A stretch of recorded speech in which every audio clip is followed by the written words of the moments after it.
Hey everybody, it's Jason Shadrick with Premier Guitar, and we're back with our buddy Brian from PRS, and we are going to be talking about a pair of new amps. And the newest one, I guess you could say, is the one we heard on the intro. There is the new HX. So how you doing, Brian? I'm doing great. Good to see you, man. Good to see you. So tell us a little bit of the story, kind of behind the HX, and some of the features in it. Yeah, absolutely. Well, I saw you guys just did a great feature on this too. HX stands for Hendrix. It's no secret. It actually says it on the back. It is an officially licensed version of an amp that Paul and Doug Sewell were able to take apart and study thanks to the Hendrix Foundation back in 2018, which was one of Hendrix's Woodstock era Marshall 100 watts. They basically have not made a clone of it, but a recreation of what Paul feels is the essence of that vibe. So it's not visually a clone, and the circuit is not 100% exactly the same. But and it's a 100-watt amp, and I'm sitting here, I've got it blasting. I'm actually running through the aux. It's in a cabinet in the other room to keep it, relatively, I am in a townhouse, so Yeah. but the thing sounds incredible. It's like driving a car with 800 horsepower. It's pretty amazing. But it's a pretty straightforward design. It's presence bass, middle treble. This little MIDI toggle switch there is a control of basically the high mids. Like here it is off and on. Just a slight different voice in the upper bit. I've got this run kind of in that vintage plexi vibe of like, all the EQ controls maxed. There's two gain channels, basically like a treble and a bass input, but instead of like having the 4 input where you have to bridge it with a cable, it's internally bridged and jumped. So, we can easily quickly, here's like with the bass channel cranked up.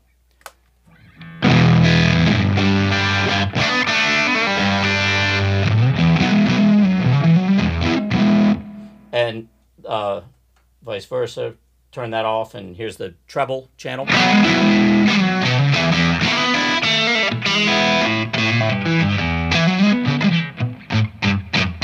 You can really hear that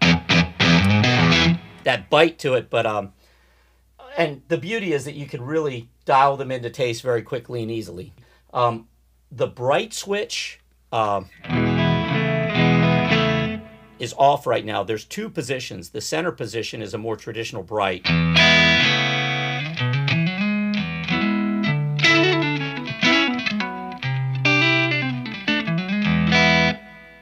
Got a beautiful top end, but it is definitely a lively amp on the top end when you're there. All the way up is a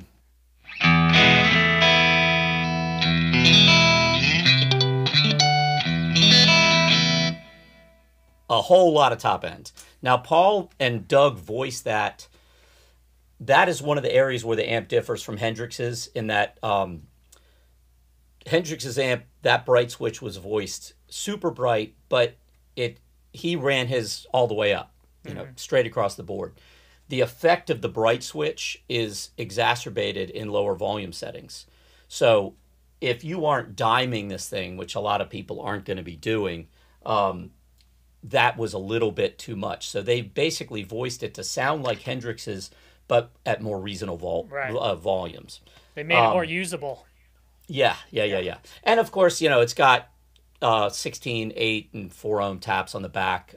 There is no effects loop. I mean, it's single channel. It's pretty much true to form about having a 100-watt vintage plexi kind of vibe. Super cool sounding. Like obviously, you can kick on a Univibe, and it takes like a fuzz face style pedal really great. It still cleans up.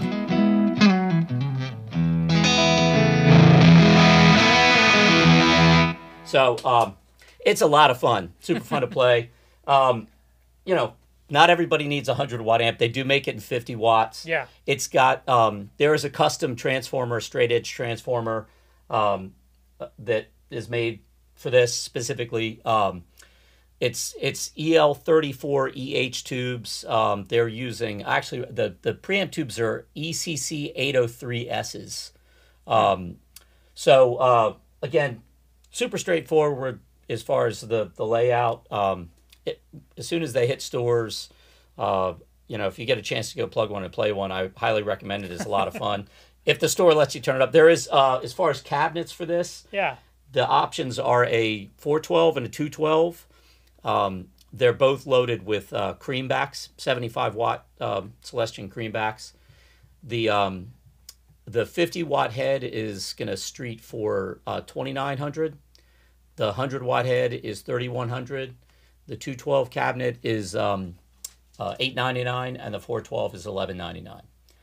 And if you watch the PRS demo videos we did at the factory, I'm running the 50-watt through the 212 and the 100-watt through the 412 through an attenuator.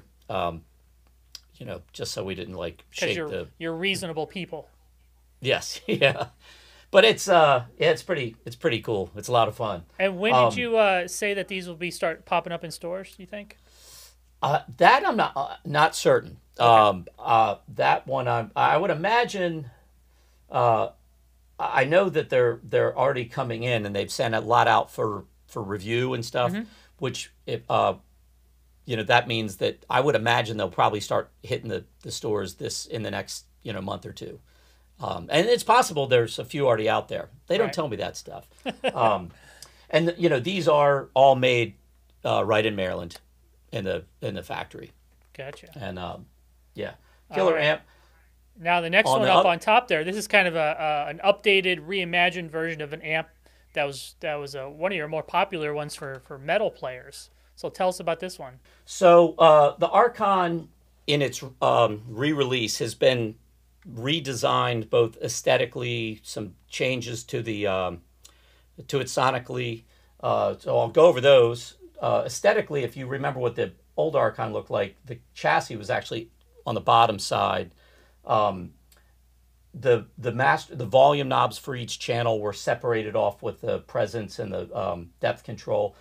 They've now set I think a much more easy layout to get used to. Lead channel, clean channel, both just have a input volume, treble, middle, bass, and then a master for each one. The masters used to be separated.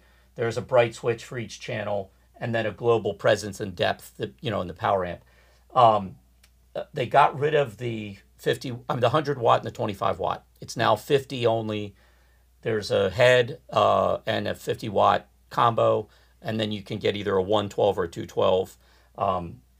They come loaded with the Celestion V-type speakers. They're using a different power tube. They're using a 6CA7 as a power tube, which was described to me as kind of falling somewhere in between a 6L6 and an EL84. It's stays very tight on the low end, which is good for the super high gain stuff. It can get very heavy, but without being overly saturated and mushy sounding. There's a lot of top end, and it can sing, but without ever getting harsh. And so they just really like the sound of that tube for this particular thing. The clean channel on these things, and which is where I am right now,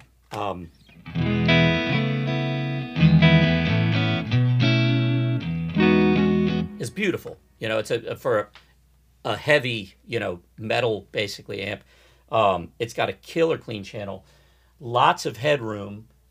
It's a beautiful pedal platform. Actually, I have like a low gain drive pedal hooked up right now.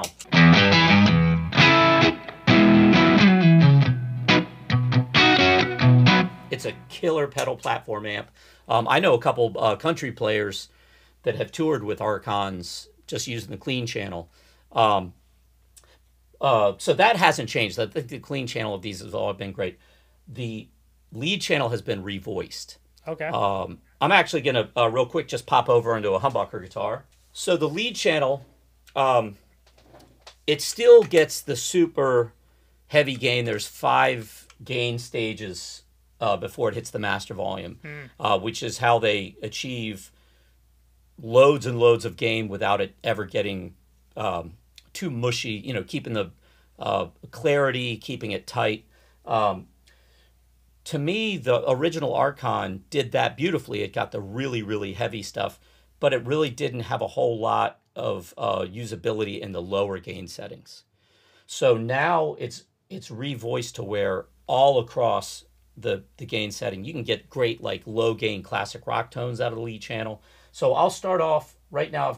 I'll switch to the lead channel, and I've got that's our input gain. Everything else, the output level, all the EQs, I'll leave the bright switches on, but everything is just at noon, 12 o'clock right now. So here it is with a fairly low gain setting.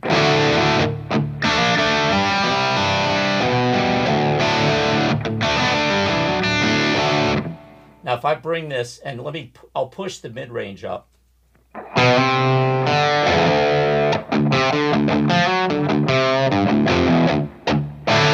It's got a cool like low gain crunch, but it's not modern metal at all. Right. Pull the mid down and just push this up, and it gets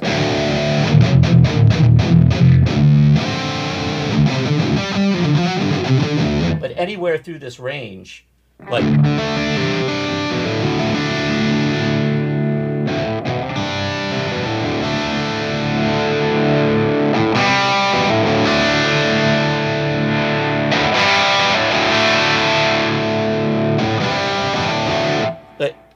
all the EQ voices are very expressive and usable all the way across the range. Yeah. I'm a mid-range fan. Like I love mid-rangey guitar, partially because it's like it cuts.